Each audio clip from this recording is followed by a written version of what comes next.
Hello everyone. It's definitely been a while since I've been casting an NGS game, but I made it, and we're going to be here, and we are going to be going over to Division A semifinals between Fensad and Braincellmates. Now, this is going to be a pretty interesting one because, as I'm sure is not going to come too much of a surprise to everyone in chat, but I've definitely not been keeping up too much. Unfortunately, I haven't had too much time, but I heard they needed a cast for today to get this playoff game going, so made sure that I was available for it. But let's take a look at the standings, where I'll learn alongside you where exactly everyone is. Now, Braincellmates 6th place with 22 points, as we have a little bit of an interesting order right now, but you know what? It's probably going to fix itself. Standings have always been a little bit on the messed up side, but even with 6th place and 22 points, they are still going up right back into these playoffs. But Fensad, 31 points, 2nd seed going into the playoffs, definitely going to be in a very strong spot. And if we take a look over at the playoff brackets, just to see how everyone's gotten here, Braincellmates did defeat the Part-Timers 3-1, and Fensad 3-0. Let's spam Dahaka. So should be a pretty interesting match. I mean, only one loss between these two teams just to get to the semifinals, and obviously the winner of this is going to be going straight to the finals. Now, map pick. I'm going through this a little bit fast because we do already have both teams in a lineup. Give me one moment.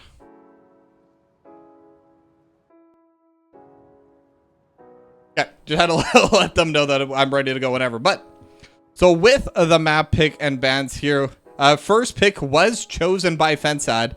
And so the map bans are going to be Tomb of the Spider Queen and Battlefield of Eternity for Braincellmates. Meanwhile, on the side of Fensad, Towers of Doom and Cursed Hollow going to be the two bans. So kind of getting rid of some of the bigger maps, but we're still going to be going to the last big map that was left in the pool, Garden of Terror, though. Having said that, I guess there is also Alterac Pass, so we could be seeing many big maps here. But for anyone who was unaware, this is going to be a best of 5, so going to be a bit of a longer one. And Hoku, good to see you in the chat as well. It's good to be back. I mean, hopefully I'll be able to cast a little bit more next season, but honestly, most likely not. So while I'm still waiting for everyone to kind of get ready, I do want to take a moment to just kind of shout out the whole Nexus Gaming Series community.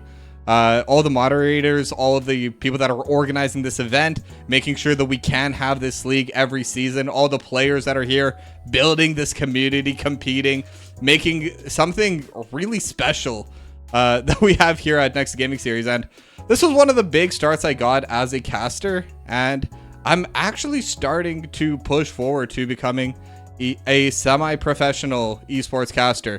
And I definitely would not have been able to do that without here at Nexus Gaming Series. I'll always remember my roots, and that's why whenever I have any time at all, I'll always make sure to try and get some more casts going here. So, with that, it looks like we are just about ready to get started. So, time for the draft for game number 1, and let's see what I remember. And most importantly, there's definitely been some shifts in the meta. But one thing I know that's never going to change is we're probably still going to be seeing Dahaka here, because that's just kind of the new normal. But first ban right now is going to be coming through from the blue team from the side of Fensad. And I'm wondering what they're going to choose to ban. It's going to be the Garrosh, as let me just mute the music for myself there. You don't hear it anyway at this point, but Garrosh going to be the first ban. One of the more aggressive tanks for sure. You can get a lot of really nifty plays if you have a strong flank. Super good at just creating something out of nothing. I think that's really the best way to put it. Because when you have tanks like the Anubrak, even something like the Diablo, they're going in, but they're not going out. Meanwhile, Garrosh doesn't go in. He throws you in, and then you're in the bad spot, and then Garrosh is just happy, smiling. I mean, you can even see it from that band picture. Definitely always the happiest one out there. As Malthiel going to be the other band. Now, this is the one hero that I have kept up with. I have been lurking every now and then watching some NGS games, and Malthiel's definitely been one of those winners from the last patch, at least from what I could tell. Just very powerful right now, very difficult to deal with. Not surprising to see it get removed from the red side, as Well, from the second pick team, because I feel like it probably is first pick. Now, I'm not 100% sure because, again, I haven't been here for a little bit, but would not be surprised seeing the power that I've seen in some of these other games. But Zagara going to be the next ban coming out of Fensad. The Braincellmates need to decide what is the last thing. What first pick do they not want Fensad to be able to pick here? But we're going to have to see. And it is going to be the Dahaka. Okay, so the Dahaka is still good. Good to know that some things never change. I wonder if Blaze is good too, because those are kind of the two heroes that have just been meta for really as far as I can remember. Even before when I played competitive, quote-unquote, Heroes of the Storm. That was always going to be between Dahaka and Blaze. Those are the two big meta heroes. But it is going to be Falstad, the first lock in there for Psycho. Now, from what I've seen, I believe right now, both Auto Attack and Hamarang are both still very much viable. So going to be interesting to see which way they go with this. I'm sure they haven't decided quite yet either. They're going to wait to see what the two drafts do look like. But on a map like Garden of Terror, having so much space on it, Flight is always going to be a very powerful tool. But for now, they are going to pick the two blondes, the Joanna and Anduin, locked in for Bones and Amon. So that's going to help quite a bit there. I mean, Joanna, obviously very safe engage, very safe peel. Pretty much is the winner of always being good in every situation. Probably the most versatile tank there is. But Lucio and Blaze going to get locked in response for Jazzy Fast and Ruglord, respectively. And yeah, like I said, some things never change. We're always going to see the Dahakas. We're always going to see the Blazes. That's just the way it is in Heroes of the Storm. But Lucio's always a fun one, and I'm kind of glad to get to see him again. From what I remember, just as I stopped casting, Lucio was one of the big winners in the patch in terms of just kind of being more of a true healer instead of that big playmaker, that big annoyance. But has definitely still been very strong. Kind of made it a little bit easier to execute even. And now Anubarak going to be the final ban. So trying to get rid of that hard engage. Are potentially looking to lock in some mages on the side of Braincellmates. You get rid of the Anubarak, it makes Mephisto a lot easier to play. It makes Li Ming a lot easier to play if they do want to bring out something like that.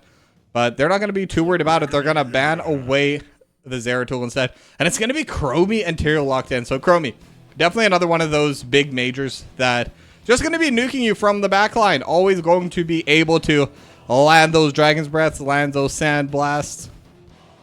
And when you have something like the Anubarak, it becomes very difficult to play into it. But remove the Anubarak, don't really got to deal with too much there. But they do need to pick a tank here unless they are going to be going with Blaze and main tank. But not too surprising, it is going to be Murden locked in for ATD09 and Hanzo for Robot Wizard. So with Hanzo, Falstad, Murden, and Blaze, they actually have a lot of different engage options for them.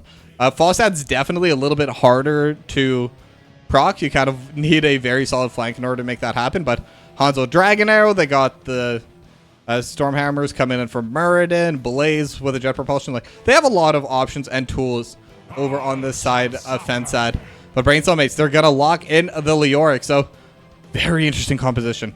I haven't, because when I saw the Tyrael, I assumed this was going to be an offlane Tyrael, but it looks like it's just going to be Chromie solo DPS. Now, Tyrael and Leoric still deal decent damage as far as tank and bruisers go, so they're not going to be lacking too much on that. But with all that, it does seem like we have our picks locked in.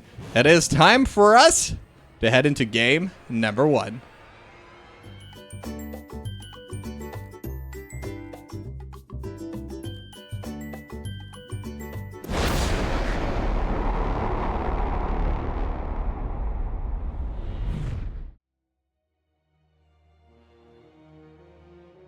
All right, and we're just finishing loading in here right now for game number 1 between Fensad and Braincellmates. Now, looking over at these two compositions, one thing I've never thought of before, but I do start thinking about these things now, is who's stronger in the early game, who's stronger in the late game. Now, one thing I definitely can see is that with the range advantage they have on the side of Fensad, I think they might have an easier time just poking out a little bit more over onto Tyrael, onto the Leoric. I think Ruglord and Jaeger are probably just going to be kind of playing past each other. They're just going to be clearing out waves. But I'm very curious how they're going to play with Protoss rule. Now, I'm sure there's definitely been some new tech that I'm just not privy to, but it's still very interesting to me because, I mean, they have 2 tanks and a bruiser over on the side of Braincellmates. And I'm also wondering if it's going to be Judgment or if there's going to be Sanctification coming out for this Tyrael at level 10, because that really changes the way that this draft plays out. I'm guessing it is going to be most likely Sanct, because they only have 1 DPS. What they really need to worry about is protecting the Chromie. If you can keep your Chromie safe, all else will fall into place, but you got to make sure your DPS is alive. Oh, one moment, need to adjust some little things here. Doesn't look like my computer will let me. Oh, wait. We're fine. That's what matters. Okay. But both sides, looks like they're planning on starting just by sending all 10 members towards the mid lane. Now, level 1, what kind of tools do both these sides have? There is the Chastise coming in from Ahmad. There is going to be the Stormhammer and Jet Propulsion coming in from Fensad. So if they're able to find a solid angle, if they're able to find a solid pick, they should have more than enough DPS to just lock someone down at just 100 to 0 them, even with the healer. As now Bone's going to be taking a little bit of damage. Ruglord will come in from behind with a Jet Propulsion, but again, will be able to just walk away with the Wraith Walk. Psycho taking a lot of damage on the back line during that engage, but both sides should be able to just heal back up normally, as the offlaners have already started heading their respective ways. Jaeger going to be alone at the bot lane and actually going to be matched with Psycho. So I was originally thinking that Ruglord was going to be the one to match with Jaeger, but it is going to be the other way around. They're going to have the frequent flyer Fensad in the bottom lane, just collecting these minions, trying to collect as many of those stacks as possible.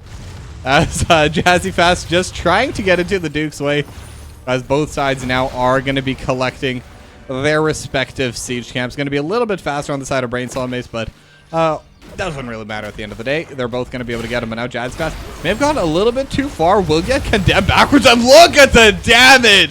The Dragon's Breath and the Sandblast, more than enough coming in from the Duke. So first blood going to be going over towards Braincellmates. There's now Protoss Rule getting poked down a little bit on the top side, and will just get completely taken down. The Pyroclasm from Ruglord, more than enough DPS there as well. And now both sides, they're going to be pushing in with these siege minions. So we're seeing a little bit of a mirror coming out from these two teams, as now Psycho taking a decent amount of damage, is rooted up with a Chastise, and that's going to be the second kill of the game. We're going over to Braincellmates this time around. So even the original defense not going to be able to hold strong. The siege camp still alive over in this bottom side, but in the top side, Jaeger's here, Protoss Rules here as well. They are going to be losing their wall, but they might be able to take down these siege minions. But in the bot side, they're just continuing this push, and they're getting all the way onto the fort.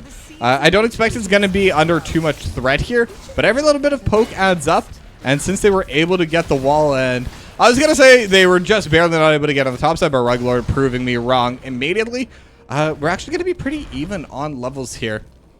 So it should be pretty interesting here. But so far, we have about a third of a level advantage for Fensad, all things said and done. There are still a couple camps remaining for both teams. Both of them have their Bruiser and Siege camps available. But the first seat of the game has spawned. And right now, the Duke is alone in the bot lane, but safe behind the wall.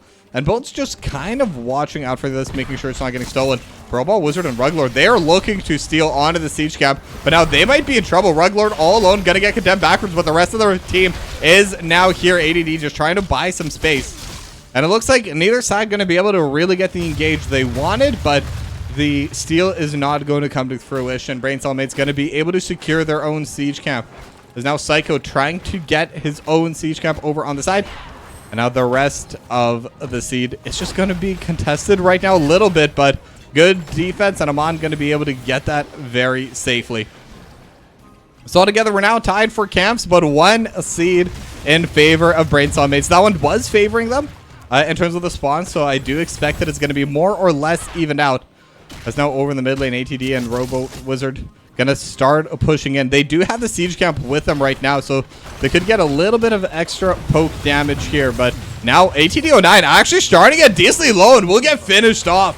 The Duke, with the help of the cannon turrets, gonna be enough to just absolutely wreck ATD09 there. But his next seed is gonna be spawning in 15 seconds. This one is gonna be benefiting Fensad a little bit more with the spawn.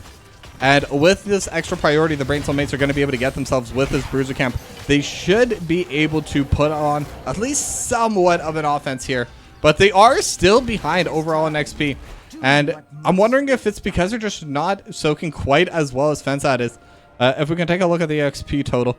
Yeah, and a big part of it is just coming out from the minions right now. 3K more on the side of Fensad. They might be losing out a little bit in the fights, but they're doing a great job of managing their waves, and making sure to always pick up this soak. As now on the top side, the Bruiser Camp is pushing in. Siege Camp on the second spawn is going to get cleared away by Fensad. But now on the top side, Protoss Rule going to shove the wave in forward. We'll get a little bit of damage onto the turrets, as now instead they're going to be looking towards Jazzy Fast. Jazzy Fast trying to find a way forward, has nowhere to go. 160 HP, but just zooming away. And now the Duke's trying to take a decent amount of damage. Psycho instead going to be the target, and Jazzy Fast actually going back in, just trying to be more of a nuisance. Maybe realized they had nowhere left to go, but they did buy enough time. Ruglord going to be able to secure that second seed of the game. But what about their escape? ATD09 with the Dwarf Toss, just going to be able to get away safely. But now Jaeger going to be pushing on the top side. Ruglord is on the way, as a possible engage starting to come out in the top side. Psycho gets taken down decently low. Very low on mana as well. One more catch, one more stun will be very dangerous, but luckily still has the well, will tap, and they're just going to be fine. Now taking the stock, both teams starting to get very close to their level 10s. Fensad going to be a little bit faster on that, but there is also wave pushing in the top side, so that will even things out just a little bit more. As now Jaeger, the one getting pushed back, level 10s, now a hit by Fensad, will get matched shortly by Braincellmates. 100% after they're going to be able to take down this camp here. But the seed is now available. Now looking over the level 10s, looks like for the most part it's just standard stuff. Gust, Avatar, Bunker, Light Bomb, Shield Blast, and it is going to be the Judgment. So that one is one that I was curious about. But now the Bruiser Camp over on the left side is going to be contested. It is going to get stolen away by Braincellmates. ATD09 was in a bad spot. Jump Repulsion lands onto 2. Ruglord now in the back line has to burn into that bunker, but now Dragon Arrow over top. They are split by the bunker, and Protoss Rule trying to survive, but will be able to blink out of safety, as now Bones will only land one, but they have the jail. They have found Robot Wizard, and with a Sanctification going to be able to get the kill as well. And by Sanctification, obviously I meant Judgment, as Bones walking away with 50 HP. Very close fight, but very well fought by Braincellmates. They get the 1-0. And in the meanwhile, the Bruiser Camp and the Siege Camp working together take down the bot lane fort. So this is a massive victory for them. They're going to have the passive push. They're going to have the extra seed. And this was the neutral spawning seed. This was right in the middle of the map. So they're going to be in a very neat spot and going to be in a very good location in order to get their 3 seeds done first. But now they do have their Siege Camp alive right now on the side of Braincellmates. It is being checked by Psycho. But now Psycho is moving up top to try and clear things out. At about 17 stacks of Frequent Flyer for you, just going to be taking a quick look at the stacks in general. 14 on Ardent Restoration, so will be overall tankier. The more effective HP you have, the longer you can stay in fights, the more damage you can take, the more damage you can deal as well. So Protoss Rule should be quite happy with the way those stacks are going so far. Now, next seed is going to be spawning. This is definitely in favor of Braincellmates, but as far as seed spawns go, this one is definitely a more contestable Braincellmate spawn. And especially right now in the mid lane, they do have the Siege Camp pushing in for them with Fensad, but not going to be able to defend it too much. Jaeger just going to be able to walk in and clear that away. But now this is going to be the fight. Unless they want to give up these Garden Terrors, are going to have to fight here and now. But Jazzy Fast is going to be in a good spot. We'll be able to just dash away to ATD09 with high 5. But first move is definitely in favor of Braincellmates. Now Dragon Arrow going to land onto 2. Jaeger not caught into that, but Bones is going to pop the shield. Going to be fine for now, as now Ruglord not able to hit anyone in the backline. ATD09 still looking for the flank, but neither side's really been able to get full priority in this fight. But they have found Jaeger. Now Jaeger going to be in danger. 90 HP, 30 HP will be the first to go down. But in the meanwhile, Ruglord also in a bad spot, and they do have Psycho still in the bunker, but is able to hold out for a couple of those cooldowns. And with that, Psycho going to be able to get back out to safety, as now the Duke and Protoss Rule both getting run down. ATD09 going to get rooted up in the chastise, looking for the hammer throw. And the Duke still trying to back away, still trying to survive. And so far will be able to as a scatter shot only get a hit on a Protoss rule. Jaeger has respawned though, and is preventing them from taking it, but Jaeger may have respawned just to go down again, but so far is staying alive. Amon keeping everyone alive and healthy, but Psycho trying to get the final bit and will be able to get the second seed of the game. And now Ruglord, caught inside of the tomb, will be the first to go down in the second fight. And it's a 1-for-1, all things said and done, but the seed's still going to be going the way of Fensad. Really massive fight coming out from them, and it was slow, but it was very steady.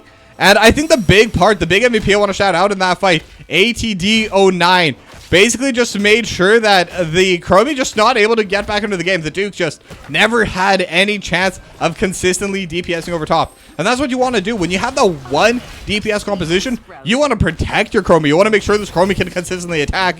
And on the opposite side, especially when you have something like the Meridian that is so effective at diving safely to the back line, you want to make sure they cannot. But now Blessed Shield on to the high five. Gonna be blocked away, but now they are able to get the judgment onto Robot Wizard, where Robot Wizard is going to be in a safe spot, but Psycho might not be as lucky. Jet Propulsion from Ruglord does buy a decent amount of space. Chastise is going to go slightly wide. The Duke now going a little bit far forward, going to get hit by the Dragon Arrow, but Leap of Faith is going to be there. Instead, they're able to find the healer. Psycho going to be the second one to go down, and now ATD09 will pop the Avatar, but we're in a pause, which means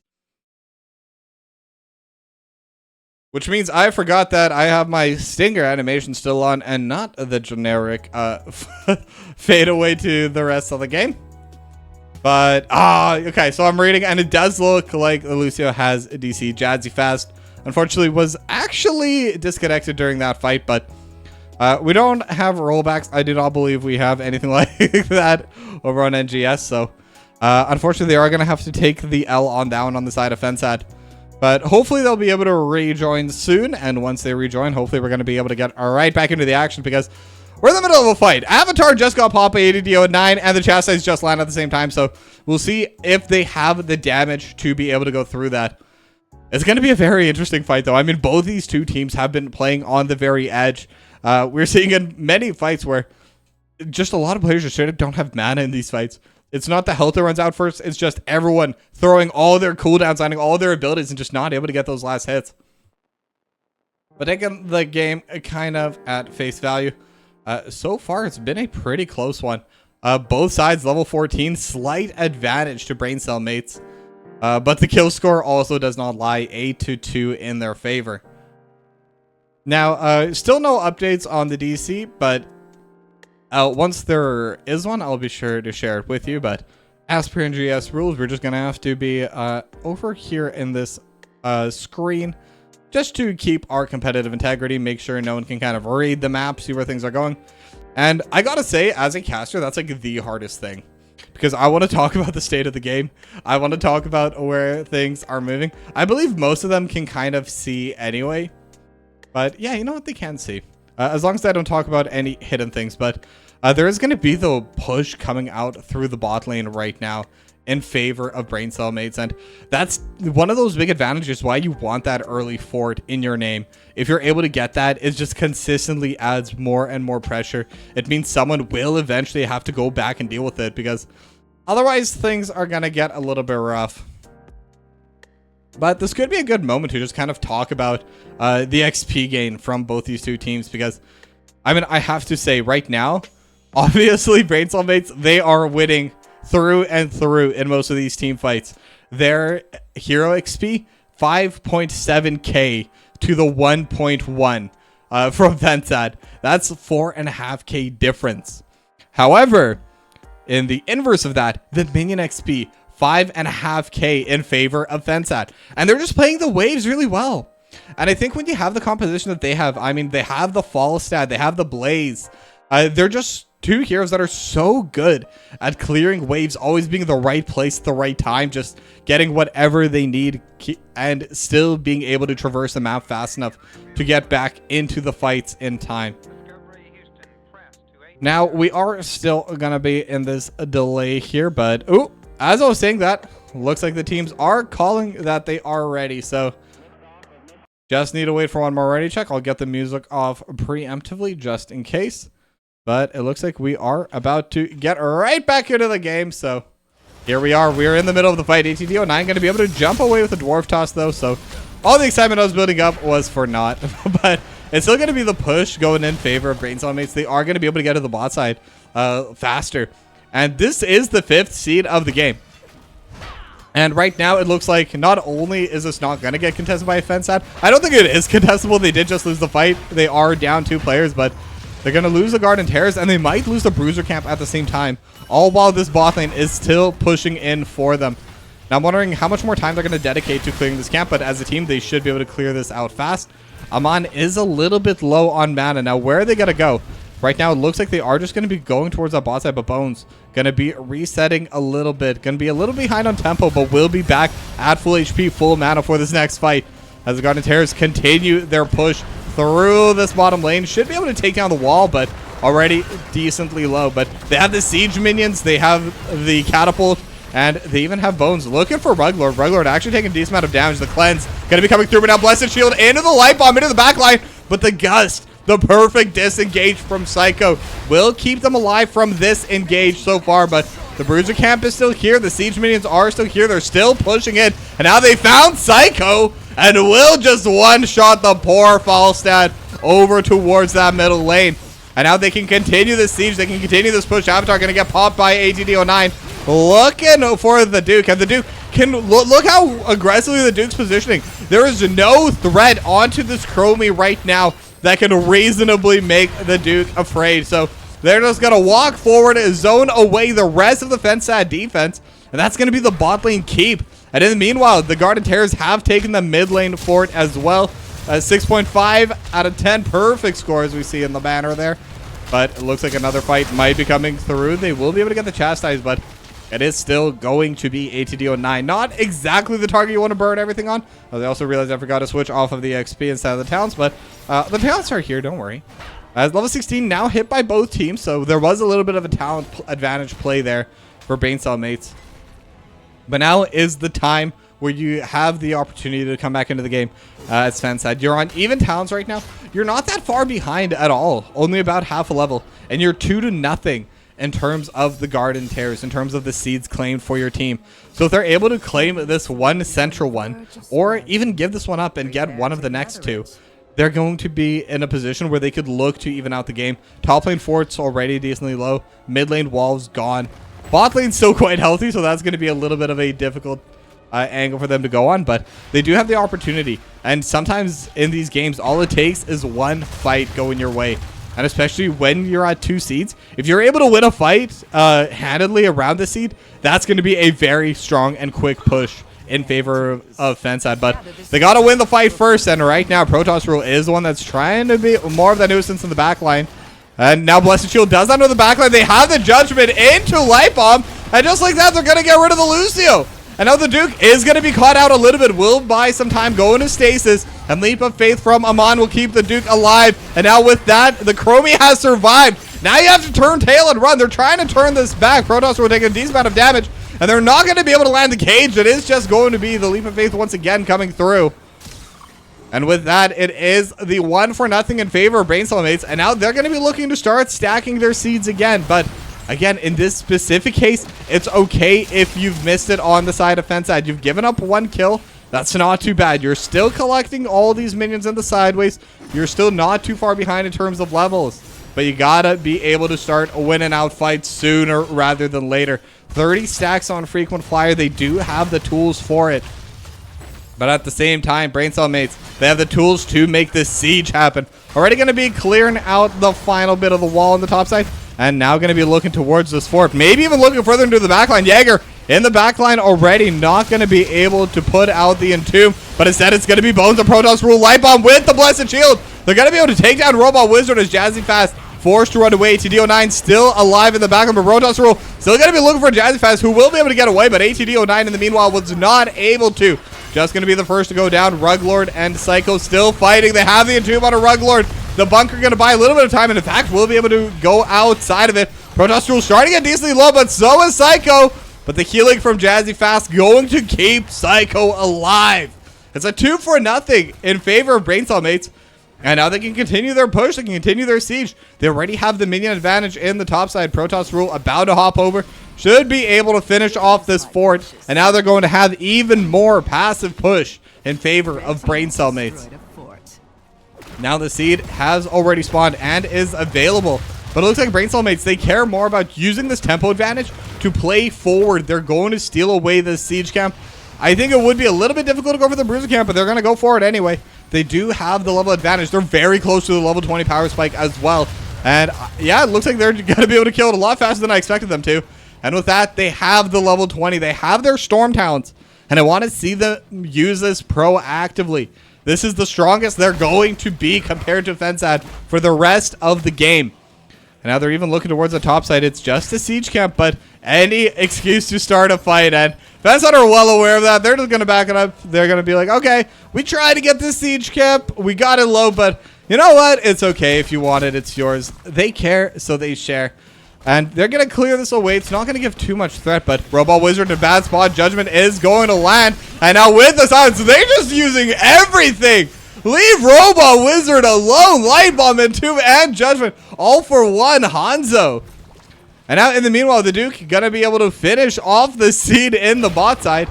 But how much can they get? It is one pickoff. And they're still going to be down for 44 seconds. So I want to see them collect something. I want to see them push forward with this. Maybe they're just waiting for some of their cooldowns to be back, but Judgment going to be back up now. The Entomb going to be up in 20 seconds, but it looks like they're just going to play back. They're going to collect their minions instead, get all of their camps, and then going to shove in for that. But while they're doing that, level 20 is going to be hit by Fensad. So Fensad now in a position where they can start fighting, and where they can start fighting on even talents, most importantly. They are going to get the fortified bunker, wind tunnel, mixing fire. I don't know if I've ever seen that talent. That being said, I don't know if I even know any talents that Lucio has level 20, if I can be completely honest. But rewind and play of the game. Okay, that's a really interesting one. A lot of very interesting talents locked in, but Amon could be the target, but the Stormbolt not going to be able to land. Instead, they're going to start turning it around. Dragon Arrow does land into the backline. Only going to land onto Bones, though. Dagger and Bones still in the front, and they have Judgment over on the backline, but Bunker is there. They're going to be able to stay alive for now. They're starting to poke a little bit on Bones, but neither side has gotten any of those big leads in the fight yet. Bones of Protoss Rule looking to take the seed, but going to get poked off for now. But Braincellmates, they can afford to play slowly. They have the push in the mid lane. They have the push in the top side. And all it takes is one engage. All it takes is one fight. As ATD09 going to get interrupted as well. Meanwhile, Jaeger has found Psycho in the backline. Barrel roll just in time. Going to be okay. Now Judgment off cooldown again. And they're going to be the first to go down.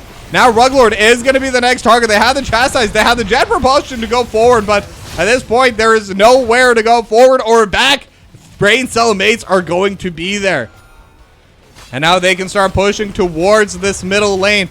Bones in the meanwhile going to get the Garden Terrace. They're looking to end the game here and now on the side of Braincellmates. Robot Wizard is up. ATD09 is up and Jazzy Fast. Do they have enough in the tank to keep this defense going? Rewind going to get popped by ATD09, but also going to get popped back in reverse.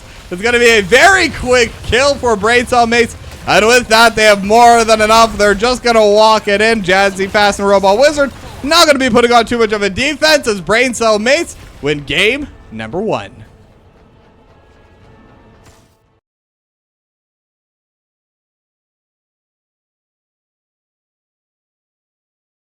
Very close game to start. And I gotta say, one big thing I really liked about Fensad's play, they were so good at making sure that they were able to get basically every single minion on the map. I mean, if we look at the experience contribution, it's still quite even. With a 60-2 kill line, that is very impressive from Fensad. But at the same time, no matter how good you are at collecting those XP drops, Braincellmates went 16-2. They're just absolutely dominating in the team fights, in the picks, in the lanes. Just finding their targets and making sure to shut them down and collect as many kills as possible. Now, we are going to go to a short break, but when we come back, we're going to be heading right into the draft for game 2. So don't go anywhere. We'll be back soon.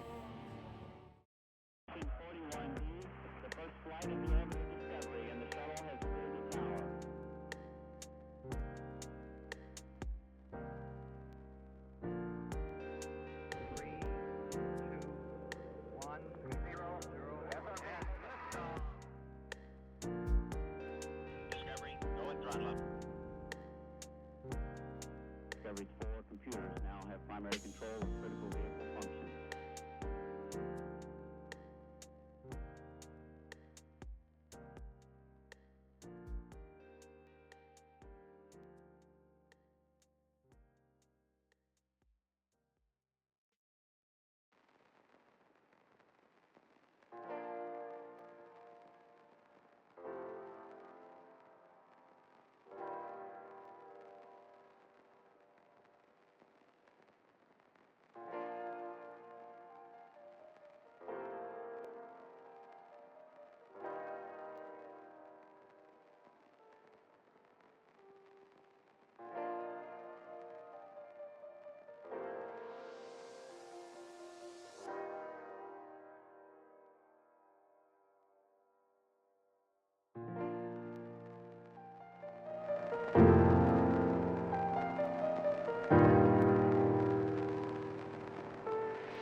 All right, we are back, and we are going to be going to Volskaya for map number 2. Let me just add that over to the overlay here, but another pretty big map. I actually forgot about Volskaya because we looked at the band maps. Towers of Doom, big map. Crystal Hollow, big map. Gonna get removed.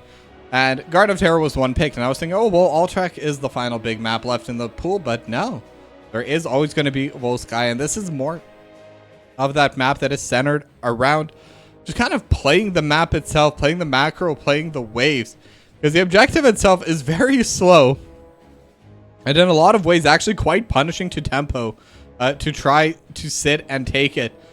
Now, most of the bans are going to remain the same, at least the first two. But after that, Tyrael going to get banned away. Same with the Vala. And first pick this time, by the way, is going to be going over to Braincellmates. So it looks like they chose the map pick on the side of Fensad. Not exactly what I expected, but you know what? Why not?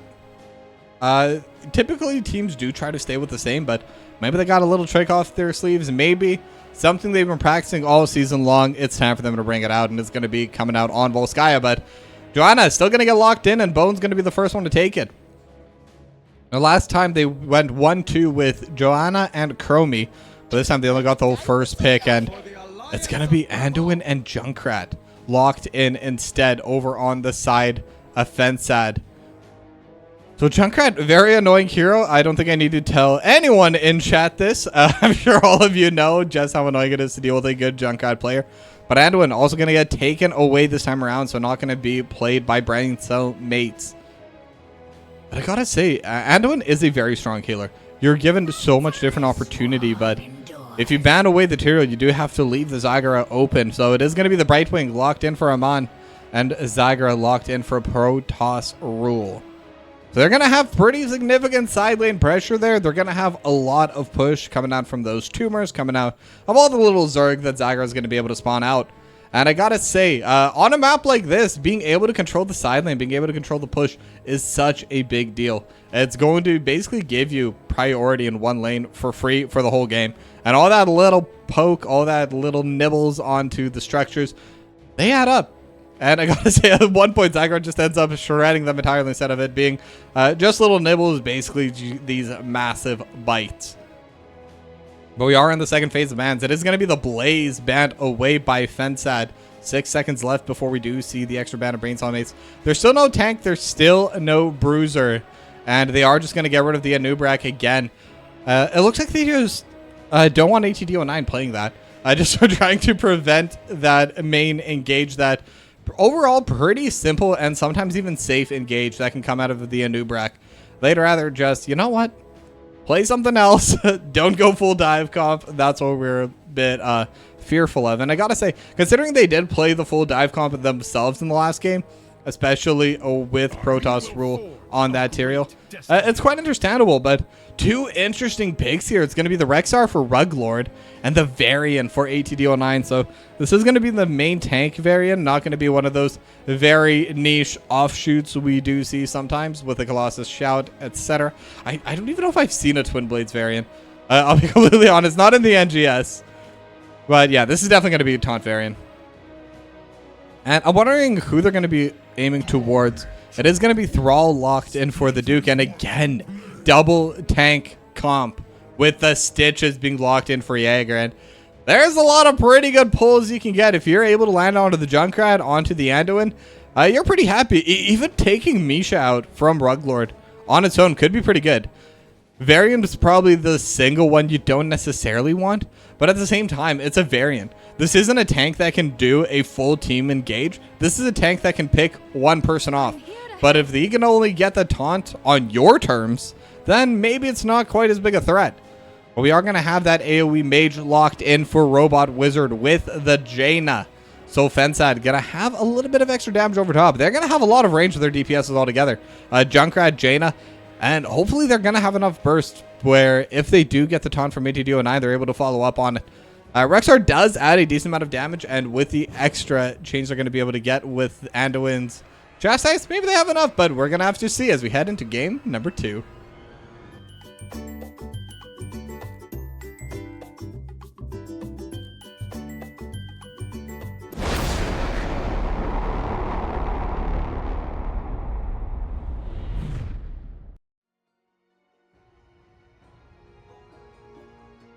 All right, and we are just about loaded into game number 2 here between Fensad and Braincellmates. Braincellmates currently up 1-0 as the 6th seed going into the playoffs, but as I'm sure many of you have already been NGS fans for many a year, seeds don't necessarily matter too much when we get into the playoffs. Sometimes some teams, they just show up in playoffs.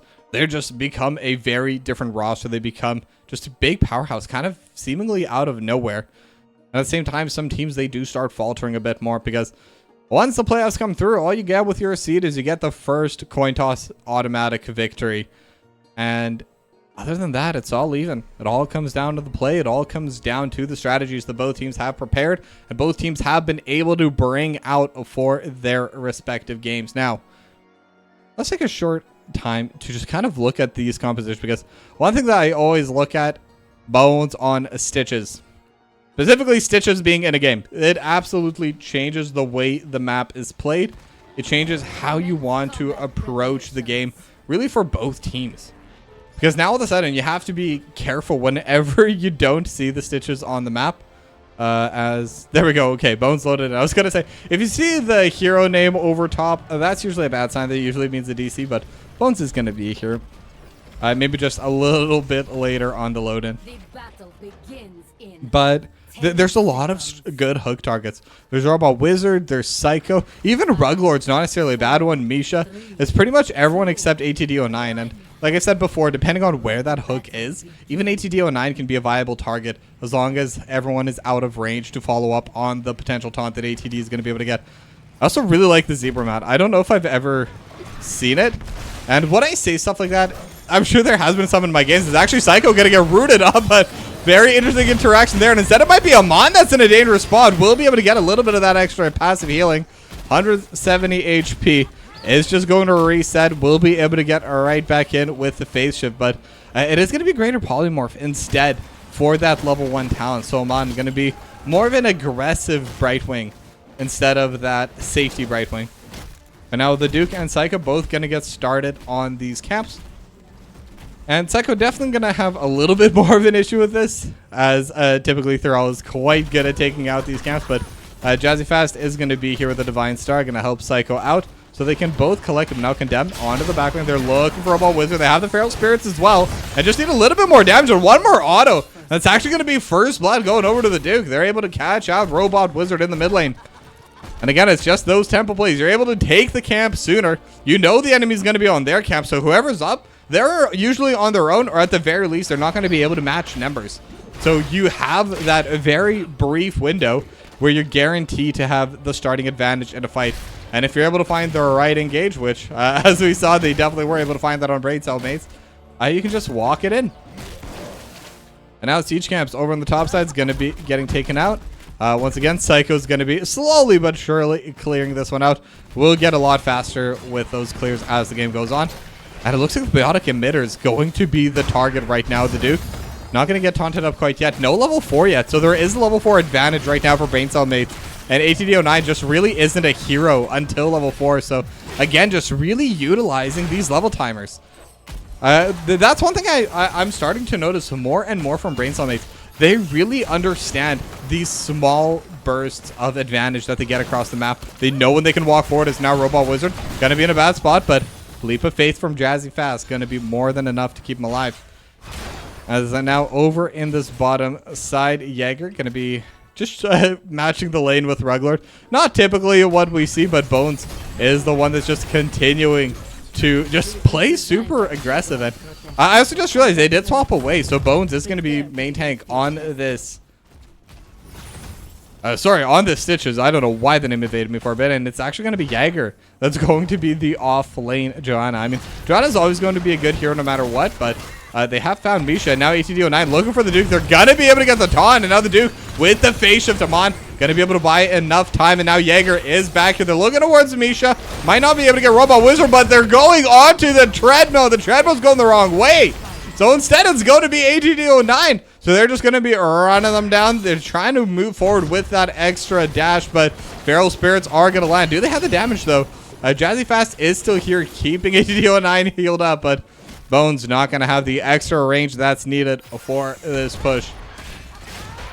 And now in the mid lane, Jaeger just continuously pushing out these lanes. And the control point actually going to get started by both of these two teams. 15 to 12 in terms of the percentages right now. Slight lead for Fensad, but again, this isn't an objectives that too many teams really hold dear. What ends up happening most of the time is exactly what we're seeing.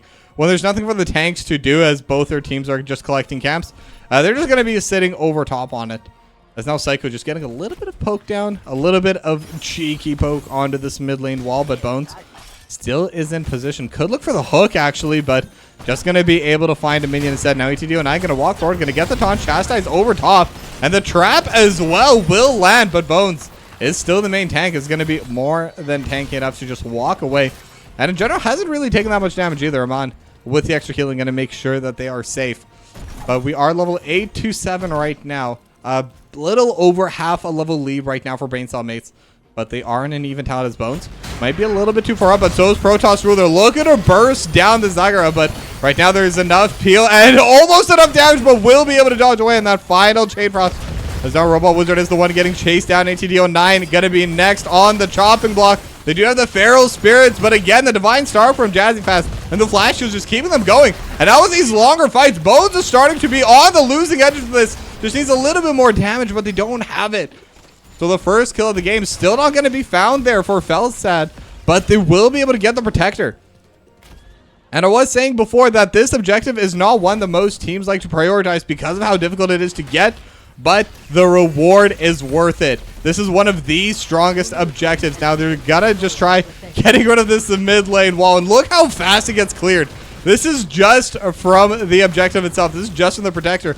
No one else is really helping out too much. Robot Wizard did show up at the end there, but just going to be a ton of damage over to that mid lane wall.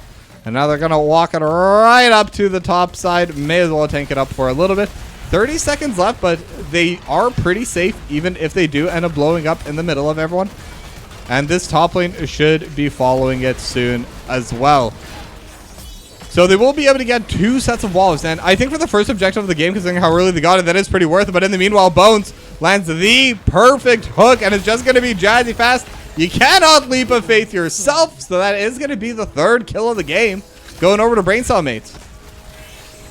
And now the level advantage is still in their favor, even with all of these structures getting disintegrated by the Protector.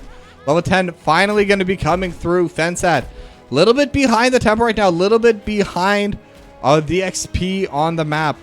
But they are still even, and they're going to have this brief window until level 13 where they are going to be able to fight on even talent tiers. But Jaeger just going to be in this boss stage, just going to be clearing things away.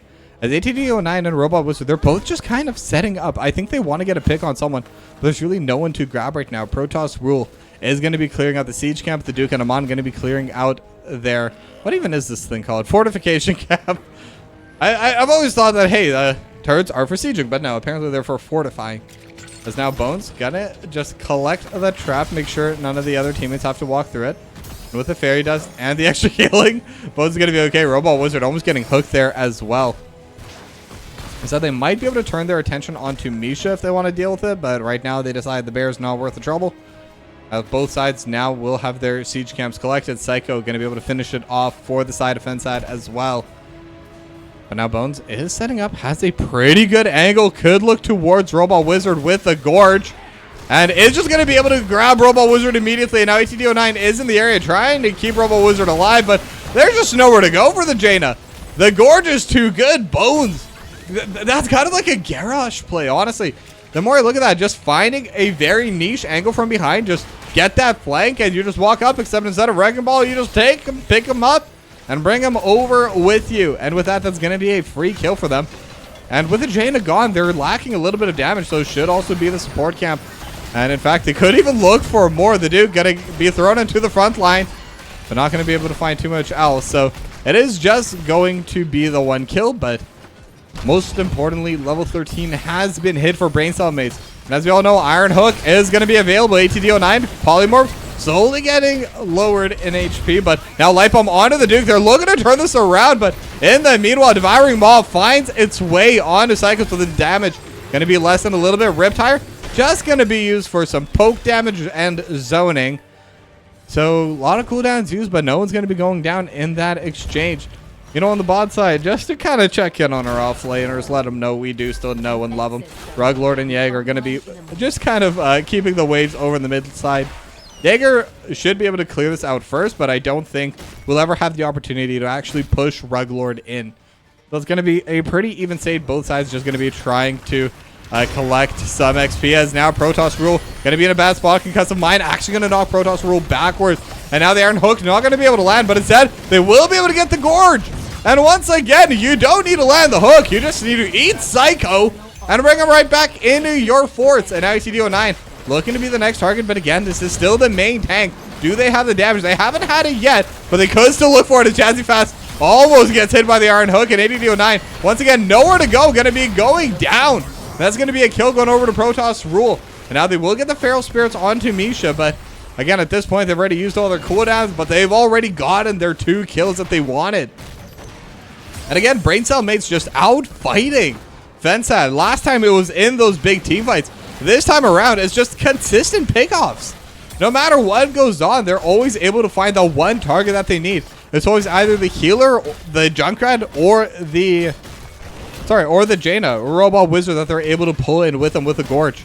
And now they're finally going to be able to use those kills, use those advantages to really build a solid lead for themselves. They're going to be able to get this top lane fort. So now they have the passive push on the top side.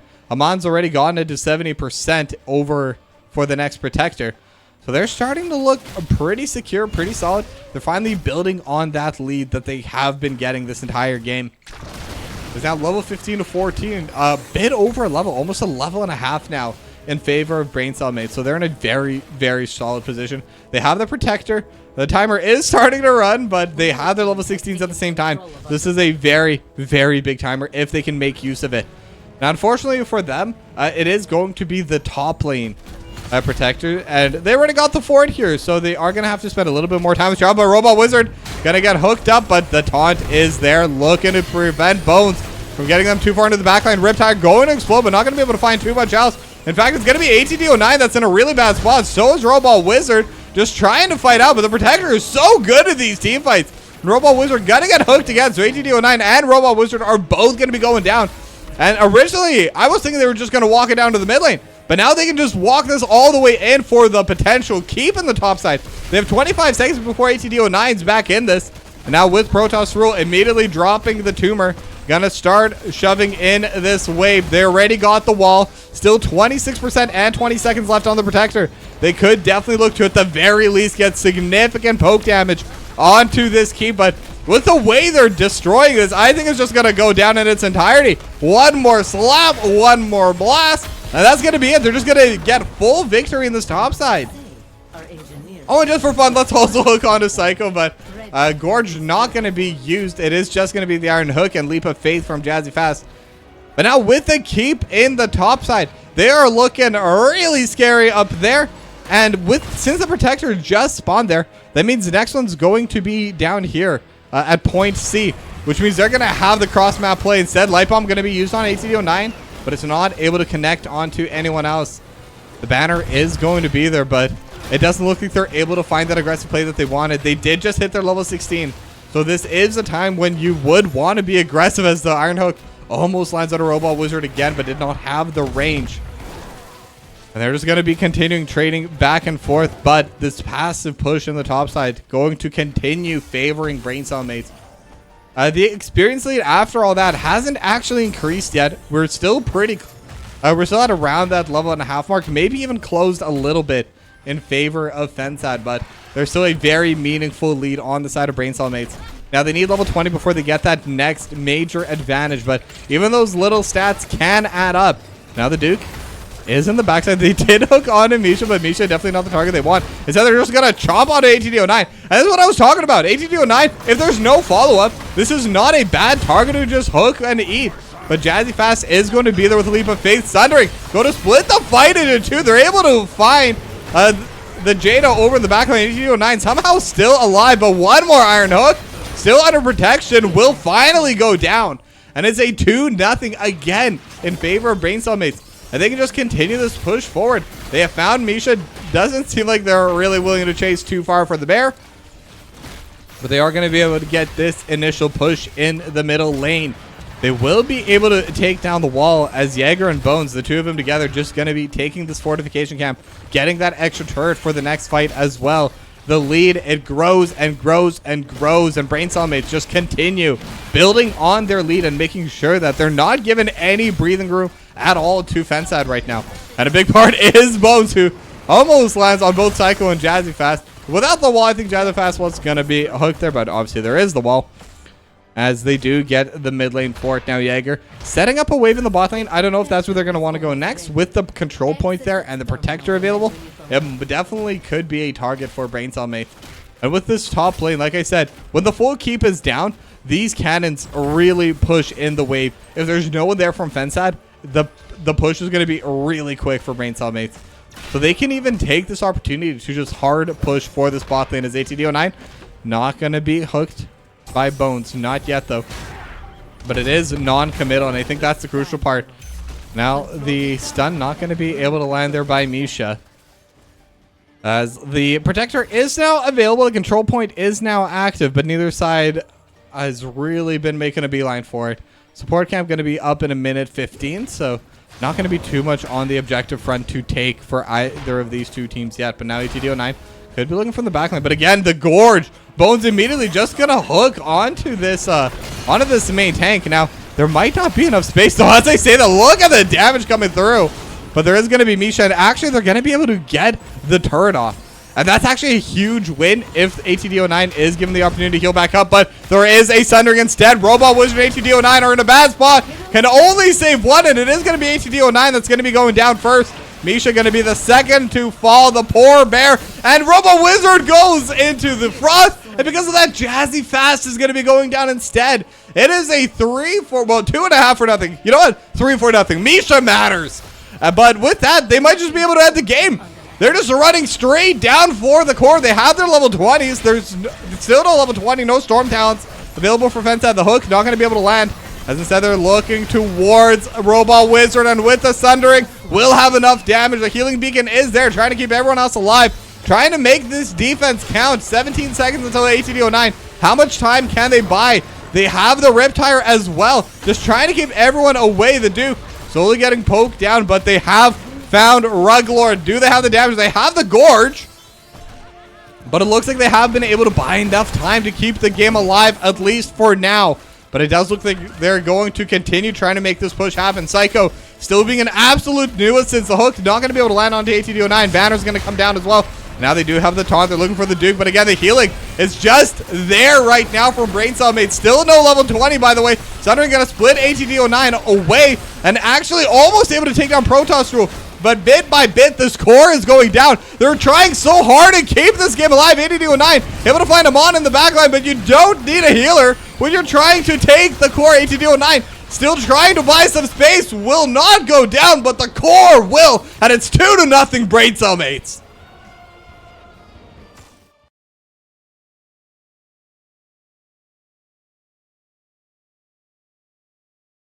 And another absolutely insane game. And I didn't want to jinx it earlier, but that was a perfect game from Braincellmates. 0 deaths, 0 major structures lost. And they did, although I guess they did lose the objective. You know what? They're not a perfect game. You're going to have to work a little harder if you want that.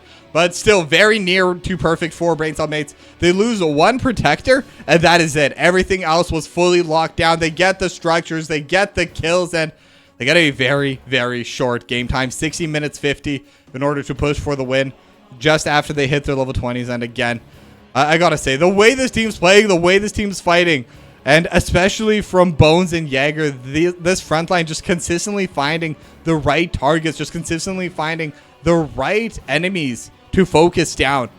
It is showing how well they're able to play as a team, and the rest of the team immediately ready to follow up.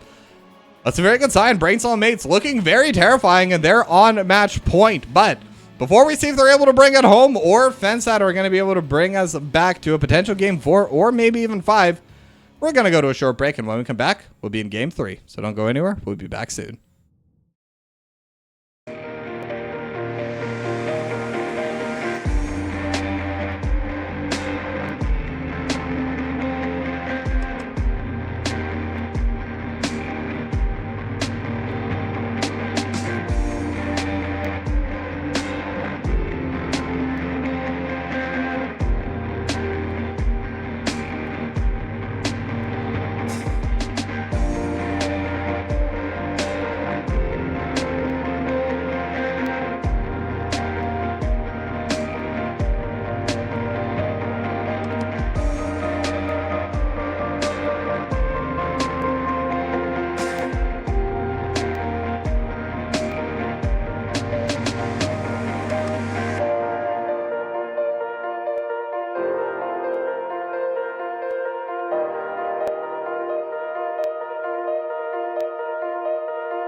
And there it is. The final big map that I was talking about is going to be Alterac Pass for game number 3. And it is going to be first pick once again.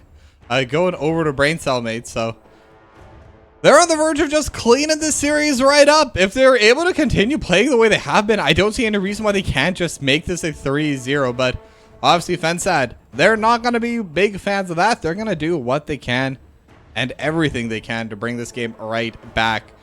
But it's going to be Garrosh and Malthiel. Still going to be the first 2 bans, but Anubarak this time around going to get banned away in the first phase by Braincellmates. Usually they have banned it in that second phase of bans. So looks like they're just they just want to make sure that that's not played by ATD09. And they are going to ban away the Tyrael finally. I guess that makes a lot of sense. Jaeger was consistently able to find both Jazzy Fast, Robot Wizard, and Psycho. May as well say all three instead of both, but it makes it pretty difficult for them.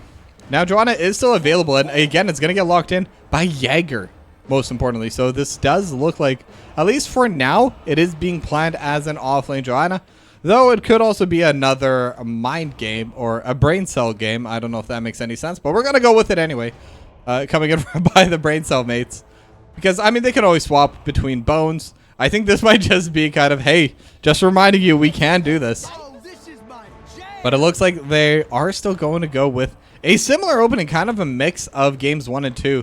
Junkrat locked in for Psycho and the Lucio locked in for Jazzy Fast.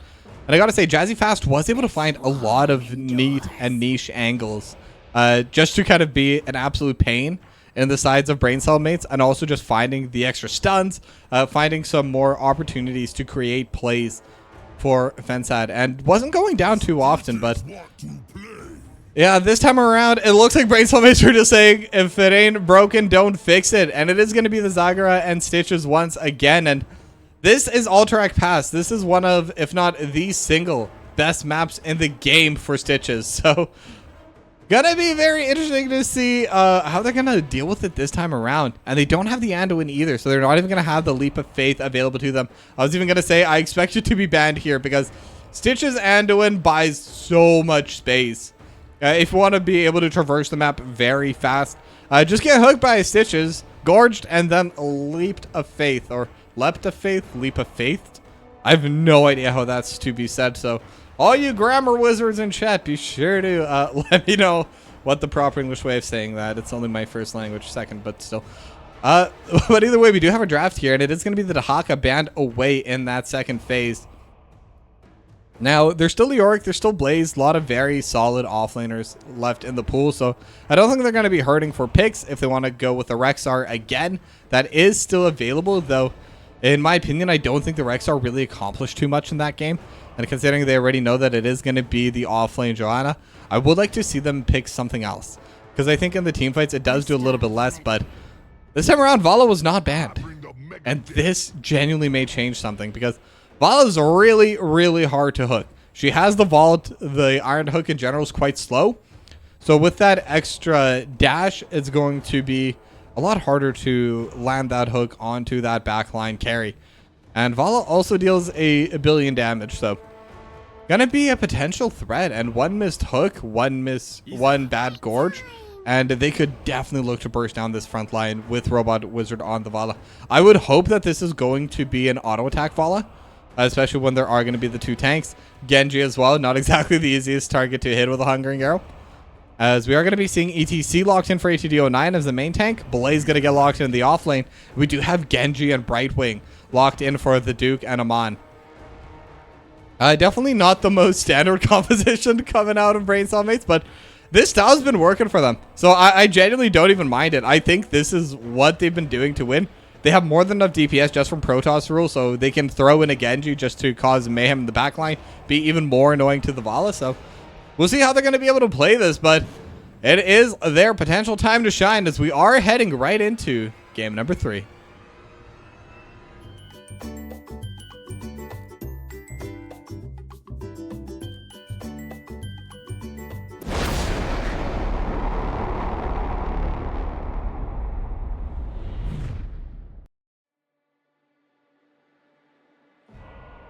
All right, and we are loaded into game number 3, Braincellmates. Ooh, quick loading this time. Braincellmates are going to be looking to end the series here and now with a clean 3-0. Almost a perfect game in game number 2 with a very, very similar composition. Only difference is the Duke was not on Genji, but everything else going to be absolutely the same. We'll see how much of a difference that will make us. Over on the side of Fensad, they're looking to get their first win of the day here. Looking to keep this series alive and keep their playoff dreams there as well. But for now, going to be a little bit of a difficult one. So, looking at level 1 talents, I'm still waiting to see Jazzy Fest. And it is going to be Creed of the Hunter. Okay, perfect. This is what I wanted to see because right now you want to be auto-attacking as much as possible as the Vala. When you have two main tanks, you're going to have the high HP Stitches, you're going to have the high HP Joanna. Even with the blind, you just want to keep those auto-attacks going. And there's also going to be the little spawns coming out of Protoss rule. The Duke's just going to be consistently dashing around, running around, very difficult to land skill shots on. So auto attacks are the single best way to ensure that your DPS is going to land. You could also argue that you could do the you could do the fire at will one with the multi-shot, but obviously that's not going to be enough damage when you have that double front line. So we'll have to rely on the team for that, as both sides going to be clearing away the siege camp. First one going to be finished by Fensad. Second one going to be finished by Braincellmates. But again, timing's close enough, not going to make too much of a difference. And first push is going to be there towards the mid lane for Fensad as well. But again, the DPS just is not here, as the Duke now looking to get in the way of Robot Wizard, just try to be as annoying as possible. But already a lot of auto attacks coming out from Robot Wizard, 15 stacks on Creed of the Hunter. And the sooner you're able to get them, the better it is for you. And now Bones and Amon just trading with ATD09. ATD09 does have self-heal as the hook. Not going to be able to land on the cow. Instead, it's going to land on the knoll. So won't be able to find too much. But instead, the Duke could be in a bad situation. But instead, the Duke going to go in forward with a phase shift from Amon, feeling really aggressive. And Psycho is the one that almost goes down to the process. The Duke still taking down decently low, but with no follow-up available, will survive. And now ATD09 going to get pulled backwards. The Duke still dashing it forward. And this is a very, very aggressive Genji. This is what I love to see when people are playing this hero. Just consistently in people's faces, fearless. That is exactly what makes the Genji so difficult to play into. As now the hook almost going to land, but Jazzy Fast slightly out of range. The target was there, but unfortunately the rope just not long enough right now for Bones. As Protoss rule slowly but surely getting poked down by Ruglord. Bones is going to have to come down here, help catch the wave. As Protoss rule going to take the reset to refill on health and mana. But Amon and the Duke both going to be in position to take the siege camp right on its second spawn. Psycho is there as well for the side of Fensad. And again, it's just going to be now Ruglord versus Bones fighting in the bot lane. But Robot Wizard is going to have a free push on the top side. And again, whenever there's not big fights, whenever it's just pushing in waves, it seems that Fensad always gets slight advantages across the map. And I think it really says a lot, because they have been really good at managing their waves, as now they're looking towards Bones. Phase shift is going to be there from Amon. But again, this is not the empowered phase shift. It is still greater polymorph hook. Not going to be able to land. As now instead the Duke's starting to get decently low. There is a concussion of mine, but not going to be able to find the target that they wanted. Meanwhile, on the top side, Psycho going to be collecting the top wave. Jaeger trying to push it in, but it's the mid wave that concerns us right now. Fensad continuing to put in the pressure, continuing to dodge away on these hooks, because that's Stitches. If you land the hooks, you can make plays, but if you don't, all of a sudden, you don't really do that much as a tank. And now they do have 4 pushing in, but the Duke is the one that's in a little bit of a dangerous situation. Robot Wizard continuing to throw those auto attacks out. Already at 51. ATD09 going to be the one to tank the hook, but face melt. Going to buy enough time with the power slide. Going to be able to get right back to safety. But first stack is going to be hit, so that's going to be 1% bonus damage per hatred stack. Obviously up to 10%, so this is going to be quite a bit more scaling for Robot Wizard. And if you're able to get that without losing those Gambit stacks, then you can feel pretty good about yourself, as ATD09 almost going down to the Duke, but we'll be able to just power slide away, as the Duke taking a decent amount of damage, looking to bring some of it back, as Jazzy Fast is still in the area, both just trying to heal up. Both DPS are just fighting so hard against each other, but the Duke going to be able to dodge away the power slide with his own blade dash away. And we're basically even. I think this is the closest game we've had so far. The objective is up. Neither side's really look towards those prisoner camps yet, but Protoss rule might be in a bad spot. But again, the oil slick not going to be enough to give ATD09 the time to walk in. And now this time around, Amon and the Duke are going to be first on this siege camp as well, because Psycho's still running down, hasn't even started it. So this could give a little bit of a tempo advantage for a little bit. As just taking a look over at this top side, it does look like overall the push still favoring Fensad bit by bit. Their structures are starting to get decently low in this top side. The gate's already gone. The cannon turrets are starting to get lower. Bottom one's basically done in its entirety. But Robo Wizard, again, just favoring the tempo instead of getting that little bit of chip damage. Just going to run back down to this mid lane, start supporting the team. Bosses are also now up, so there's a lot on the map that teams are able to go for, but they have to find the target first. The Duke might be in a bad spot, but again, Blade Dash going to be able to just get right back to safety. Such is the fun of playing into a Genji. But Robo Wizard got to get hooked, but no level 10s yet, so Gorge was not there. But got to be careful as the Vala. If that was level 10, Robo Wizard probably dies there. But instead, it is going to be... Actually, the camp was started over by the side of Braincellmates, but they're going to be able to retake it. Only 3 seconds given. Level 10s now on Braincellmates. So this is where stuff gets a little bit tricky because Bones, as you can see, this is exactly what you want from your Stitches. Just stand right above and be as annoying as possible. But not going to be happening quite yet. Still not able to land the Iron Hook, but at the same time, they're not going to be able to take anything for themselves on the side of Fensad either. They are threatening this, and Bones actually going to be able to get the Gorge, and Ruglord just stuck behind enemy lines. There's really nowhere to go, but Ruglord gonna try and exit through the back instead, but is still all alone into 5 Pyroblasts. They're gonna be in the area, and X-Ray not gonna be enough, but the Maw lands onto 4, and one of them's gonna burn down in the meanwhile, and Cycle gonna be the next to follow, and all of a sudden everything started going well, and it just falls apart. Braincellmates out of nowhere. I mean, Protoss Rule, you cannot be doing that. Fensad just absolutely going down. That Devouring Maw just onto all 4 members. One of them just burns down to the dots. Ruglord just not able to survive during all of that, and they were almost able to take this objective. 8.4 seconds left on it. That's all they needed to survive. If they just kept the fight going, they'd have been fine, but instead it looks like it's going to be going the other way. But they're not done contesting it yet. Ruglord's still trying to buy as much time as possible. Robo Wizard is the one that's hooked. And now they're going to be turning their attention onto Bones. Robo Wizard still trying to auto-attack as much as possible. They do have the traps. They're able to find the Genji. And with that, now they can look to bring this back. But there is now a half-level advantage in favor of Braincellmates. And crucially enough, there were 3 deaths in that last fight for Fensad.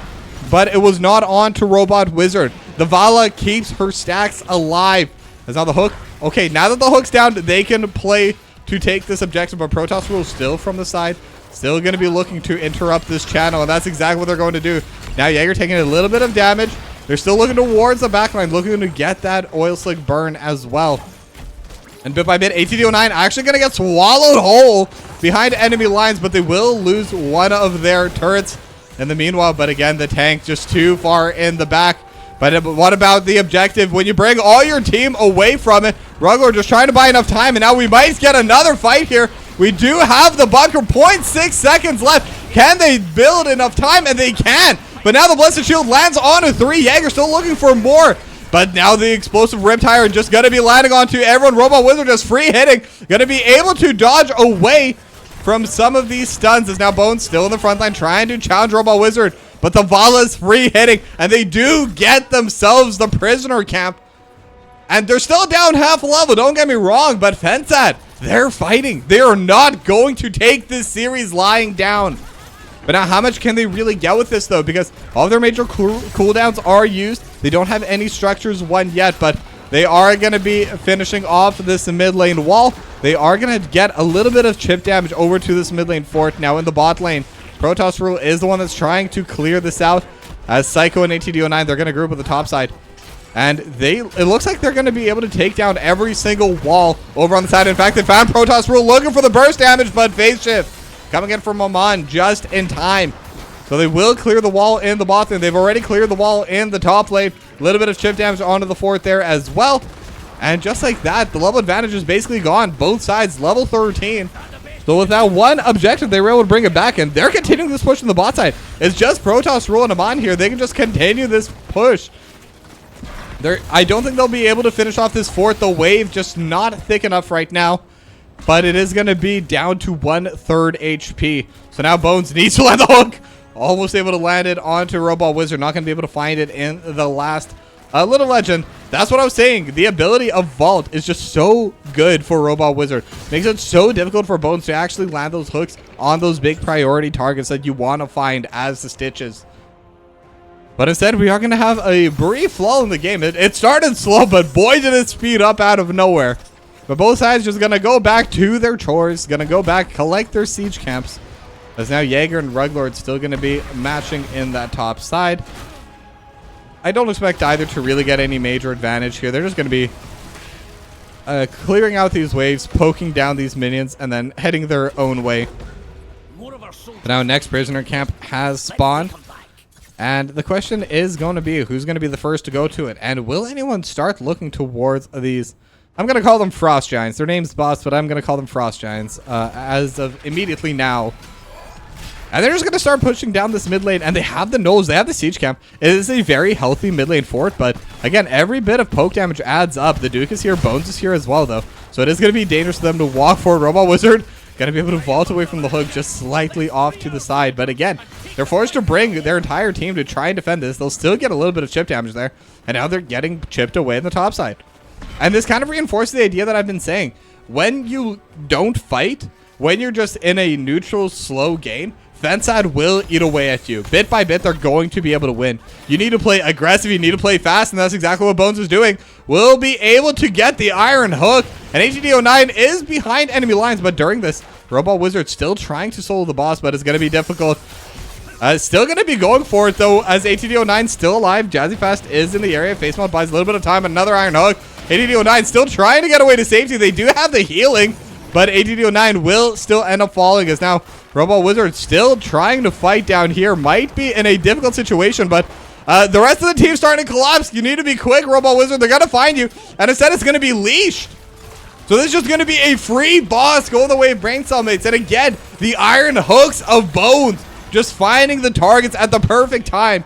And now they could look to trade back, and instead they're going to look to trade even further, but the Gorge not going to be there. It's still on cooldown, so Psycho will be able to get away with a concussion mine. But now the trading, the poking is going to start going back and forth. The Duke is on the side lane, but this is still a very powerful Frost Giant boss. But now that the initial stop... Oh, no. I think that was a DC.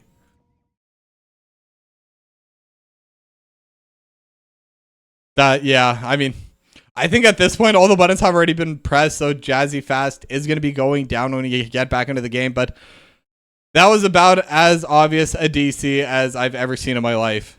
That is so unfortunate if you're a fan of Fensad. I mean, I don't know. That's rough. Let me get the music back in. Let's also make this a little bit quieter so we can actually hear myself speak, but that was really rough. And I think... And I'm wondering how much of the losses in these fights come from that, because it does throw you off your rhythm when every now and then you're working hard, you're getting these fights, and then someone just DCs it. Obviously, it's not intentional. I'm sure they don't blame Jazzy Fast for any of this, but it is always rough on the psyche. It's always rough on that kind of internal rhythm that we all have when we do play these kinds of games. Just trying to play forward, trying to play with the aggression that we have, but this is going to turn into a lot too for Braincellmates, because when their healer goes down, it completely changes the landscape of that fight. So it is going to be much harder for them to actually play confidently. It's going to be harder for them to keep this fort alive. And this might just end up chaining kills and potentially losing Robot Wizard their first life. Because so far, they've been really good. They've been surviving. They've been continuously throwing out those auto attacks, which is exactly what you want to do on the Vala. And level 13 is now there. Hasn't selected the talent yet, but... or sorry, not level 13, level 16. So we can pretty safely say Manicore is about to be on the menu. This is supposed to be the power spike for Fensad, but... sometimes that's just the way she goes. Sometimes you just don't get the luck. Thanks for the cast, Yanther. Your wife and you are both enjoying your commentary. Thank you very much. Usually I cast a lot more than this, but this time or this season and probably next, I'm not going to have too much time. I'll try to pick up as much as I can. I genuinely do still love and care for the NGS. Just unfortunately, as you become an adult, time commitments start taking up more, and I'm still unironically trying to do that push to become a semi-professional caster. Trying to make my little boy dream come true, you know? But we'll see if we're able to get that done, because right now the focus is still somewhat on the game here, but it's just going to be so rough here. I mean, I genuinely feel so bad for them. And I've seen this happen before. I mean, this happens across every level. And sometimes it's the internet. Sometimes the game just crashes, at least in the case of a lot of the other titles. Sometimes you just get like a monitor freezes at the wrong time. And this has affected pro games too. And as someone who has played at a high level before, not in HOTS, but it cannot be overstated just how much it throws you off. Both as a team that DCs and both as the team that does not have the DC. Just that break in the tempo where when you get back into the game, you still kind of know what you're doing, but you're no longer in the zone, you know? Like, there's so much to be said for when you're just getting into a game, you're able to find what you need to find. You're feeling yourself with your mechanics. You're feeling yourself with your map vision. Everything's just like a well-oiled machine. And then you put a break into it, or like someone's talking to you off to the side and you just get completely taken out of it. And it's so hard to get right back into it fully. You will be able to do it. And I think especially a lot of the top players will be able to, but yeah. I gotta say though, it does look like the Fensad team is taking it in stride. So they're banting in chat. Robot Wizard, like I said, when the healer goes down, Robot Wizard and Psycho are going to be in a very bad spot. So Robot Wizard's just typing, "You guys will let me live, right?" And of course, just smiley faces all around as a reply. So I think it's safe to say that Robot Wizard probably will not be left alive so far. So yeah. I don't know. It's rough. You hate to see it, especially during the playoffs. Even in the regular season, it's still somewhat okay. But yeah. Still no updates. Still looks like the players are reconnecting. As, again, it is Jazzy Fast that has disconnected. Just to be clear, because for anyone that did see the last couple of... the last couple seconds of the game before the pause, Jazzy Fast does not typically just walk into the enemy team like that, you know? So it is just mostly the unfortunate disconnection issues. Hopefully it's not going to be too much longer, but you know what? I'm going to take a moment and just kind of browse, look at the full state of the game, because the XP lead, it's still growing, and I think after this play, it's definitely going to grow a bit more, but things aren't completely doomed for Fensad yet, because they're down less than a level. I think after everything's done here, it will just be one full level. Though that's assuming that the Frost Giant's not able to just push its way in entirely all the way through this bot lane fort, so, or bot lane keep even. Because if they do get the pickoffs, there's no reason why they have to stop. They can just continue pushing in with this. But it's also Alterac Pass. As far as maps go where you're able to defend later on in the game, even with waves pushing in, Alterac Pass is one of the better ones, but it looks like we're finally getting the ready checks coming in, so we will be heading right back in the game shortly. I'm even gonna just set back up so we lose as little as possible. But yeah, they are gonna be able to get Jazzy Fast and Robot Wizard gonna be next on the menu, but ATD09 will get dodged away. X-Strike not gonna be able to land this, so Robot Wizard actually survives. Moshpit hits onto 3 as ATD09 will get gorged away, so it is probably better to lose your tank than to lose your Vol in this situation, especially with ATD09 just buying a decent amount of time. So Psycho's able to just DPS onto the boss, and Robot Wizard going to be able to get right back into this and just clear away the boss before it's able to deal too much damage. So unfortunate DC will cost them a 2-0, so Braincellmates going to be able to take themselves a little bit of a free victory on that fight. And that's going to move them right into the camp. So now they're going to start the channel. 35 seconds left before they're able to take it. ATD still down for 13. So most likely will be able to just secure this, as they're also going to be going for this top Frost Giant. And this is a map where, yes, the comeback is possible, but at the same time, if you're able to get just that one fight, it goes from one objective to 2 to 3 very fast. And that's exactly what they're doing. They're just kind of tunneling from one objective to the next. Now Jaeger might be in a dangerous spot, but again, the Iron Skin going to be able to buy a decent amount of time there. They won't be able to take the camp fully. As now Ruglord going to get hooked in, gonna get chomped up by the Gorge. And Ruglord going to be in a very dangerous spot. I don't think Ruglord has the bunker, just going to come off cooldown now. But at least in the meanwhile, Robot Wizard going to be pushing in this mid lane, just trying to get the structure down as fast as possible. Needs to get away, though, as Jaeger going to be looking for the Condemn. Not going to be able to find it, though. So they will be able to get an objective for themselves. They will get that mid lane fort. But in the meanwhile, this Frost Giant just pushing in the top side, and the rest of the team will be able to retake onto the camp. But Psycho just trying to buy as much time as possible. Going to be in a bad spot, though, as luckily Jazzman is going to be in a good spot. Almost able to land the hook by Bones, but with a concussion mine in the perfect time, will be able to back away safely. But now, how much can they get with this camp as well, as ATD09 going to be in a very dangerous spot on the top side? Is still mounted up for now, but nowhere really to go. The hook, not going to be able to land. Okay, so ATD09 will be able to back away, will be able to take most of this Frost Giant as well. But now the cavalry is arriving. One in the bot lane, one in mid lane, one in top. And it looks like they are going to try to push with this top lane one. That's where they already have the setup. And ATD09 once again going to get gorged up. And can ATD09 get away? Should be able to just walk away. And that's actually going to be really nice. That's a major cooldown that's going to be down for another minute from Bones. So it does change the way they need to position on the side of Fensad. When that cooldown's down, they don't need to be quite as scared. The hook could still land, but there's much better chance of surviving it. And on top of that, they don't need to worry about being in melee range of Bones as much anyway. But they will lose their top lane wall. Mid lane fort is going to stay alive. They've already cleared away the cavalry there. Top lane cavalry going to go down there. Bot lane wall will go down as well. And for now, it looks like that is it. They are going to send Ruglord to deal with this wave. Going to have the Pyroclasm and obviously the Twin Stream and all the other little pieces of fire that you can find. So it will get a little bit of shift damage. Won't be able to take down the entire structure. But they are going to be able to turn this momentum and turn this tempo into this mid lane play. So all three forts are going to be gone now. Level 20 advantage also going to be there right now for Braincellmates. But luckily for the side of Fensad, if you want to call it luckily, Braincellmates have already taken every objective on the map. So because of that, there isn't too much for them to lose. But they are going to be forced to give away their siege camp almost definitely. And frankly, I don't recommend that they do contest this. They should be able to hit level 20 this game for sure. So once they get their level 20s, then they can start looking to contest. But for now, they just need to stay back, collect their waves. They still have all their keeps. So things are not in the worst possible states. And if we look at the health of these forts, this one's literally still on fire for some reason. Same with this one. No one's put it out. What's up with that? Why is this just on fire? That's...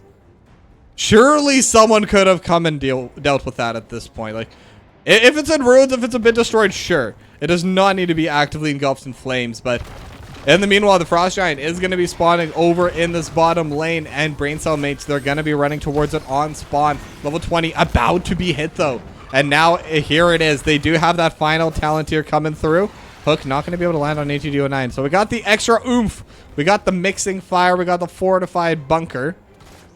Death metal as well. So that's going to be a potential double mosh pit. I was hoping for a tour bus, but obviously that's never happening. And Farflight Quiver. That's going to be a big one. Having that extra attack range now. Radiating Faith. So that's pretty standard. Kid Sting. Visible Friends. Master Hooker. And Living Weapons. Speaking of Master Hooker, ATD09 immediately going to get hooked back by Bones. And now ATD09 will be able to just power slide back to safety. And they have the bunker. And I'm even thinking they actually could have used the bunker to get a little bit of extra poke down onto the structure. But for now, they're just going to be walking in. Again, another hook. Not going to be able to land. They're still looking for margin of repulsion. Not going to be able to start the fight off. But the scaling is quite good on Fensad. They do have to be a little bit careful. They're losing a lot of their structures in the top and in the mid lane. So if they want to fight, they need to do it now. But the Duke, Protoss Rule, and everyone else so far is still alive. And it's so hard for them to engage underneath the structures. They might have enough burst damage and poke damage to just take this thing down during the fight if they have the AoE for it, but it's so hard for them to find the angle.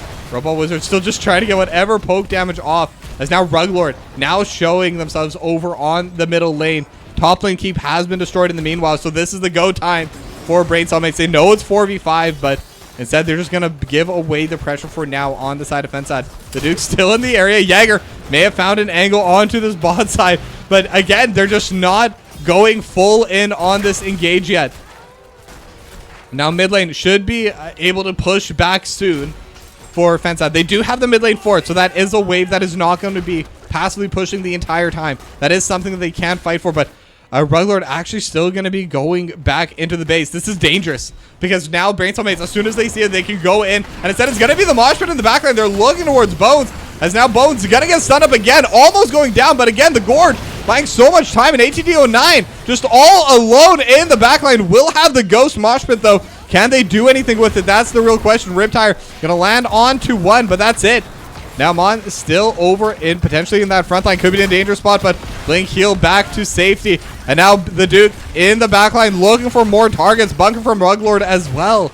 But it's just going to be the 1-for-0 and make that potentially more. Psycho going to get hooked up. They have the high five. X-Strike hits onto all. They're able to take down 3 immediately. Robot Wizard, the final survivor, still hasn't gone down this game, but the live streak is going to be over. And all of a sudden, it's a 5-for-0 for Braincellmates. And they have a wave. They have a wave in the mid lane. They can just walk in and then they can even just go through the bot lane. What an insanely close game. This series has definitely not been close, but this third game was a nail biter. Both sides just bring out whatever they could, but there just isn't enough time. There isn't enough in the tank from Fensad. And this is just going to be the 3-0. Now, ATD09 is going to be back up in 1 second. Does not have Mosh Pit. Does have the Ghost, though. But 1v5 immediately going to get gorged. Bones just kind of carrying him out of the way. And it's going to be difficult for them. ATD09 just trying to do whatever they can. 10 seconds left on the rest of the team, but it's all over. ATD09, they did their best, but it's still going to be the 3-0. Braincellmates are going to the finals.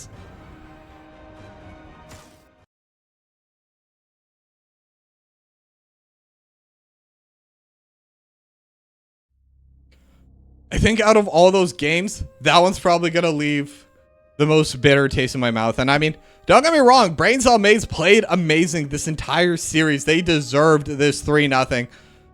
But this was a super close game until that DC. So there's always going to be those thoughts of what if, but at the end of the day, I think the team that has been performing better has won.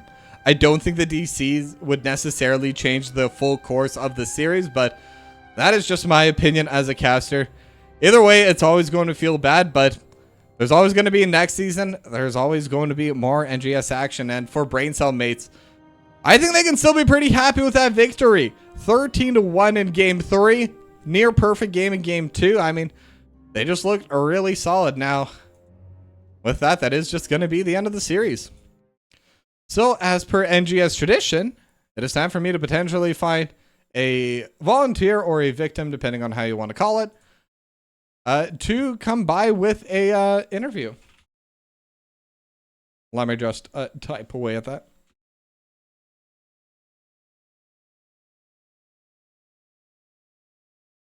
I have sent the message and now we wait, but in the meanwhile, thanks for watching so far. This has been a very fun series to cast. I don't think I've cast Heroes of the Storm like over a month as... Ooh, we have friends. And I believe I am joined by the Duke, who did play Genji in that final game. And how are you doing?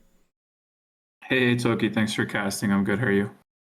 I'm doing quite well. Thanks for asking. Now, you just got a 3-0 victory over Fensad. Game 2 was a near perfect game. 0 deaths, 0 structures, just losing that one protector. And how does it feel? Feels great. I think the team has really been feeling themselves second half of the season after we got some games under our belt, and I think we're playing well at the right time. Now, there is going to be that one thing that I'm sure is on the minds of many after that game, but the DCs coming out from Jazzy Fast, do you think those really shifted the way the series went? Definitely not in the earlier game, at least from our opinion. I think that outcome in that moment was already kind of decided. The Alterac DC was a little unfortunate, but at the end of the day, I think we played really, really clean all 3 games, and I think we're happy with the result. Yeah, that's good. And with that, I mean, it's fair because, again, you're not the ones that made them DC. And I think I agree with you. I think the way you've been playing, you were likely to win this series anyway. Not 100%, obviously, but games 1 and 2 were very clean from you now. You're saying that your team has improved a lot from the first half of the season, building up towards that second half. What do you think it was specifically that just made you click? I think we had a new tank player this season. The other four of us have played together in different seasons, so first time playing with Bones. So I think it took a little bit to feel out each other's play styles and figure out like the right comps and heroes that work together. And now we have I think a really deep mix of rosters and are experimenting with fun things. And now that we know how we all play together, I think with that communication and that familiarity, it's been working really well. Yeah, you're talking about experimenting with fun things. I mean, game number 1, double tank with a Leoric as well. Is this one of those compositions you've been practicing, or is that just like in the moment this felt right? No, we've been worried. I mean, I think we think Tyrael's in a really good spot right now, especially as DPS. He can really play 3 different roles right now, but we really like him on melee DPS, so we like that one. All right, and now with that, you are going to be playing in the finals. You have definitely earned your spot there, and what are your hopes for it? Are you looking to win, or are you just happy you made it? Absolutely, no reason to stop now. Like I said, we're playing our best HOTS of the season. And I think everybody's really stoked. We just called it the redemption arc because I think we lost our first 5 matches. we played them close, but we lost like 5 in a row to start the season with some like 1-2 losses, and then we've been on a run. So it's been fun. Well, I mean, sometimes you just get past that little bump and you're just able to make everything start working for yourself. And clearly it's working because that was a very dominant series. Yeah, thank you, man. No, I mean, hey, GG's to Fensad. Always fun to play against those guys. Have a lot of respect. They did really well this season. They beat us really good in the regular season. So props to those dudes for a fun match. Well, kind of on that note, as my usual final question, do you have any shout outs you'd like to give to anyone out there, any of your fans? Yeah, well, shout out to the Lightwell crew for anyone who watched. Shout out to Max and Frank as well. Any other friends and family in the chat, and then to the team, of course. Protoss has been an awesome captain this season. Jaeger brings the levity.